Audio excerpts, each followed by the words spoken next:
মির্জা নাকি চেঙ্গিজের ছেলে। তো হ্যালো বন্ধুরা, আগেই বলে রাখছি যে এটা কোনো রিপ্লাই ভিডিও নয়। তো কালকের আমি ইউটিউব স্ক্রোল করতে করতে একটা ভিডিও আমার চোখে পড়লো। ভিডিওটা যদিও অনেক দিন আগের, কিন্তু কালকের আমি দেখতে পেলাম এবং মহান সেই ব্যক্তির মহান সেই ভিডিও দেখার পর হাসবো না কাঁদবো কিছুই বুঝতে পারছিলাম না। তো যাই হোক, তারপরে ভিডিওটা আমার মাথার মধ্যে এতটাই নাড়াচাড়া করছে, আমি খানিকক্ষণ ভাবলাম যে এটা কি সত্যি। তারপরে লজিক দিয়ে ভাবলাম, তো তারপরে আমার মনে হলো যে এটা নিয়ে একটা ভিডিও করা দরকার। এটা নিয়ে এমনিতেই অনেক কিছু নেগেটিভিটি স্প্রেড হতে পারে, তাই এই ভিডিওটা বানানো। তো এবার বিষয় হচ্ছে যে সেই মহান ব্যক্তি একটি মিল খুঁজে পেয়েছে অদ্ভুতভাবে, যেটা নাকি চেঙ্গিজের সাথে মির্জার। কি সেই মিল? একটা নানচাকু। একটি নানচাকু দুখানা সিনেমাকে এক করে দিতে পারে, মানে ভাবতে পারছো বিষয়টা? তো সেই মহান ইউটিউবারের কথা অনুযায়ী যে একটা সেম নানচাকু, যেটা নাকি চেঙ্গিজে জিতকে ঘোরাতে দেখা গেছিল, এবং ওই একই স্টাইলে সেম নানচাকুটি ঘোরাতে দেখা গেছে মির্জাকে। অদ্ভুত সেই মিল এবং অদ্ভুত সেই ব্যক্তির উক্তি। তো যেটার কারণে সে দাবি করছে যে মির্জা নাকি চেঙ্গিজের ছেলে। এবার বিষয় হচ্ছে যে সিনেমার মধ্যে এরকম বহু মিল খুঁজে পাওয়া যেতে পারে, শুধু সিনেমা কেন, যদি আমরা বাস্তব জীবনের ক্ষেত্রেও দেখি তাহলেও অনেক মিল খুঁজে পাওয়া যেতে পারে। একটা সিনেমার মধ্যে বেশ কিছু মিল থাকতে পারে।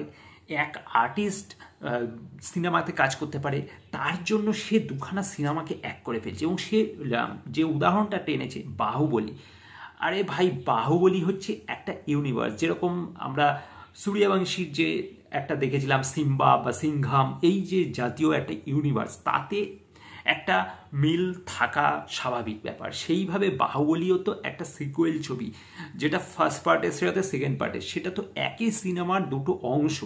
তো সেইটার সাথে এটার কি মানে লজিক বা কি মিল আমি বুঝে পেলাম না। এবং দুটো সম্পূর্ণ আলাদা প্রোডাকশনের ছবি, দুটো আলাদা সুপারস্টারের ছবি, যেখানে একটার সাথে একটার কোনো মিল নেই। আমি যদি কোই মিল গায়ের সাথে ক্রিসের যে মিল, সেই দুটোর উদাহরণ যদি আমি টানি, তাহলে সেটা কোথাও গিয়ে একটু বোকা বোকা হয়ে যাবে না? কারণ কোই মিল গায়ে ক্রিস তো মানে একই ছবির দুটো অংশ, এবং ওটার সিকুয়েল ওটা। তো সেই হিসেবে ওই ছবির সাথে এই ছবির মিল বা কানেকশন থাকবে, এটা স্বাভাবিক ব্যাপার। কিন্তু চেঙ্গিজের সাথে মির্জার কি কানেকশন, আমার তো মাথায় অ্যাটলিস্ট ঢুকলো না। দুটো সম্পূর্ণ আলাদা ঘরানার ছবি, দুটো আলাদা সুপারস্টারের ছবি, দুটো আলাদা প্রোডাকশনের ছবি, এবং দুটো কোনো প্রোডাকশন থেকেই কেউ দাবি করেনি যে এই দুটো একটা ইউনিভার্সের ছবি হবে বা একটা সিকুয়েল একটা হবে। অথচ সেই মহান ইউটিউবার কিভাবে দুটো ছবিকে একসাথে মিলিয়ে দিল। এবং মুখোশদা এই ধরনের মানে ইউটিউবারদের ডেকে ইন্টারভিউ করছে বা তাদেরকে দিয়ে ছবির প্রমোশন করছে। সত্যি আশ্চর্য যে এই ধরনের লজিক কে ভাবে ভাই।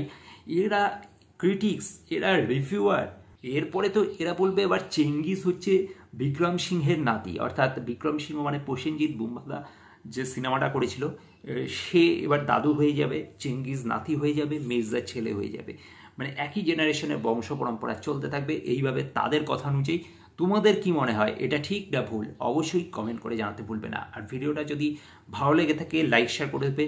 এই ধরনের নেগেটিভিটি স্প্রেড করা উচিত কি অনুচিত সেটাও তোমরা অবশ্যই কমেন্ট করে জানাতে ভুলবে না।